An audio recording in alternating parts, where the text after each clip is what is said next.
Assalamu alaikum wa rahmatullahi ta'ala wa barakatuhum jama'a masu ranuwa, barkanku da wannan lokaci, barkanmu da saduwa a cikin wannan yanayi, cikin wannan gida mai suna sirrin noma da kiwo.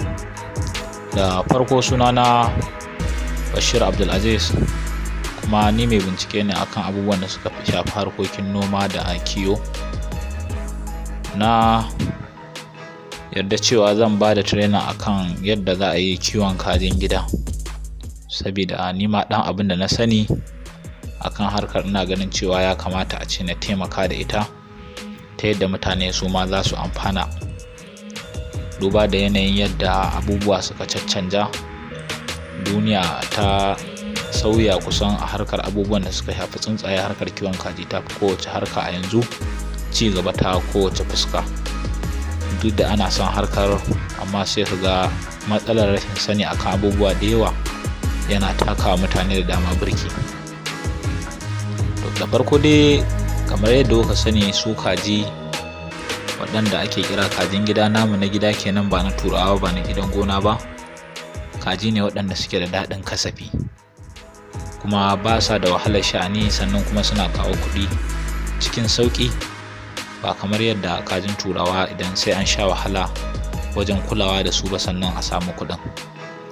Duk da yanzu haka kasuwa ta riga ta cika da broilers, tunanin mutane kowa idan zai fara kiwon kaji ya zai samu broilers, wasu kuma maja.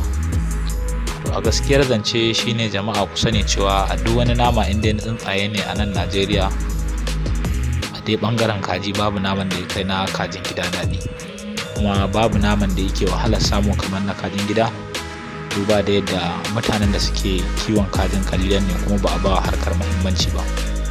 Kuma abin da zai baka mamaki, duk yadda suke waɗannan kajin gida suna kawo kuɗi sosai, ana samun kuɗi. A ƙauye akwai waɗanda suke dogara da irin waɗannan hanyoyi. To babbar matsalar wannan harka shine rashin ci gaba, rashin improvement ta kowace fuska, a kimiyyance da kuma a al'adance, shine babbar matsalar ta. Don haka mu ana abin da zamu yi shine mu bayyana yadda za a gyara harkar a zamanance ta yadda kowa zai iya yin kiwon nasu kuma ya amfana. Idan aka ce ka zo da sabon al'amari na harkar kiwo, duba da yadda buƙatar su take da girma a kasuwa, to hakan zai taimaka mutum ya samu kuɗi sosai sama da yadda zai yi kiwon duk wani kiwon na kaza. To ni ma dai duk abin da zan bada anan zan baku ne daidai gwargwadon abin da ya shafi sani na. Don haka duk abin da ya zo na kuskure ko kuma na ƙarancin ilimi, wannan al'ada ce ta mai neman sani. Don haka ƙofa a buɗe take, kowane mutum daga cikinmu a nan neman ilimi yake yi. Ni ma ɗan abin na sani na yadda zan bayar. Don haka duk abin da ya shafi abin da aka ga na yi kuskure ko kuma na faɗa wanda ba daidai ba, ko kuma ana tunanin za a iya ƙara min ilimi, a shirye nake da karɓi da wannan abu na ilimi, domin ni ma na ƙara a cikin nawa, in sake taimakawa mutane da shi a nan gaba. Wannan shi da ɗan takaitaccen tambishi da zan yi, sannan kowa ya sani za mu ba da wannan training ne domin mutane su amfana. Don haka dan Allah kowa ya mai da hankali, kar na ɓata lokaci in ba da training ɗin kuma hakan ya zama mutane ba su amfana da shi ba. Sannan mutane idan za su yi tambaya su riƙa yin tambayoyi masu muhimmanci wanda za su taimaka, idan an ba da amsar su wasu ma za su amfana da su. Na gode. Yawan jama'a, bayan bayanai da suka gabata, yanzu zan yi bayani ne akan su kajin gida ɗin ko kuma kajin Hausa, menene kiwon su kuma su menene su.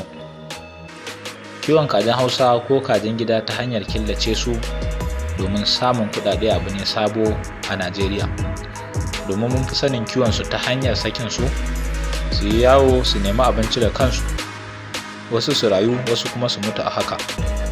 Ta wannan hanyar yawanci muka fi sanin kiwon su, wanda yawanci mata ne da yara a karkara suke yin kiwon a haka.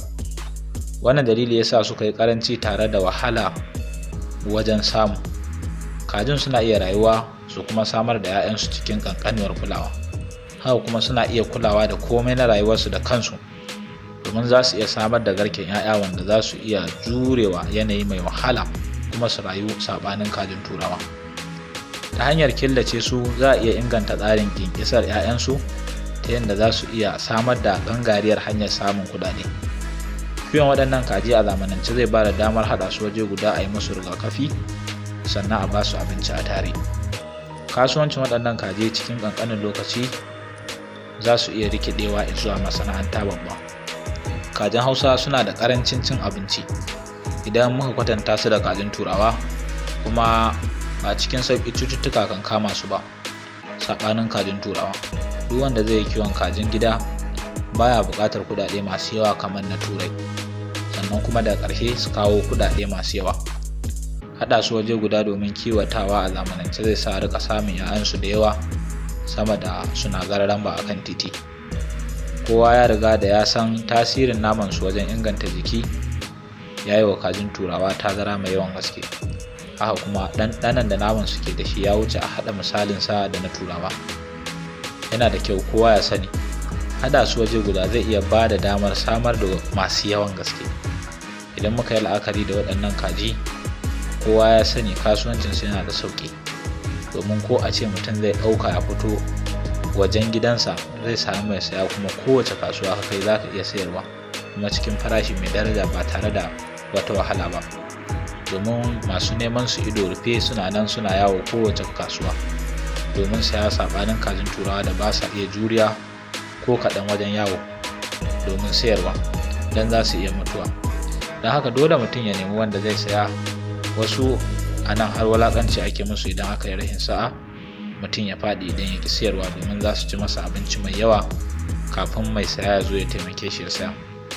Matsalar kajin gida ita ce ba sa girma da sauri, sannan suna da munanan ɗabi'o'i kamar faɗa, gasa, cinye 'yan uwansu, daɗe da ƙari a shekara bai wuce ƙwai 40 zuwa 50 ba sukan yi. Sannan nauyinsu baya wuce 9 zuwa 2.5.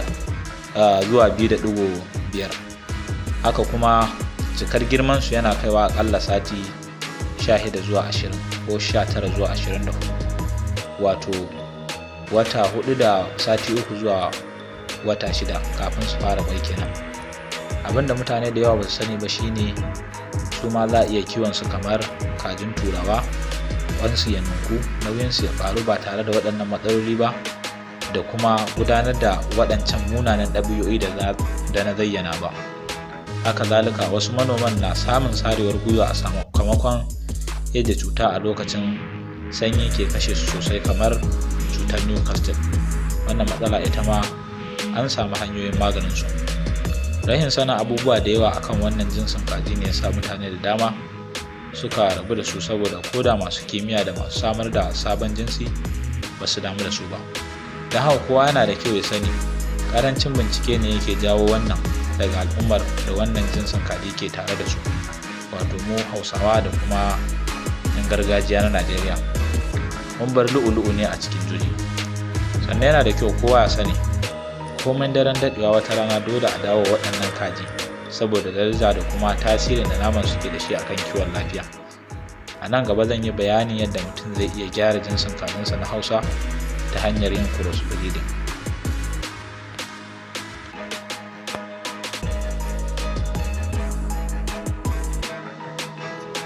Abu na gaba bayan gabatarwa shine sai bayanan akan wasu 'yan dalilai da mutum zai iya dogara da su da zai sa yi wannan kiwo. Na farko, akwai domin samarwa kai hanyar dogaro da kai. Na biyu, domin masu ƙaramin ƙarfi saboda ƙarancin kashe kuɗaɗe da kiwon suke da shi. Na uku, domin girman buƙatar su da ake da ita a kasuwa. Na hudu, domin samar da nama mafi gina jiki ba tare da cutarwa ba. Na biyar, saboda suna da matuƙar jurewa cututtuka da yanayi mai wahala. Na shida, suna iya samar da 'ya'yansu masu yawa da kansu. Na bakwai, inganta jinsinsu ta hanyar haɗa su aure da jinsi mai saurin girma. Na takwas, sabunta salon kiwonsu daga gargajiya zuwa zamani. Waɗannan dalilai sun isa mu dogara a kansu cewa ya kamata a yi kiwon kajin gida.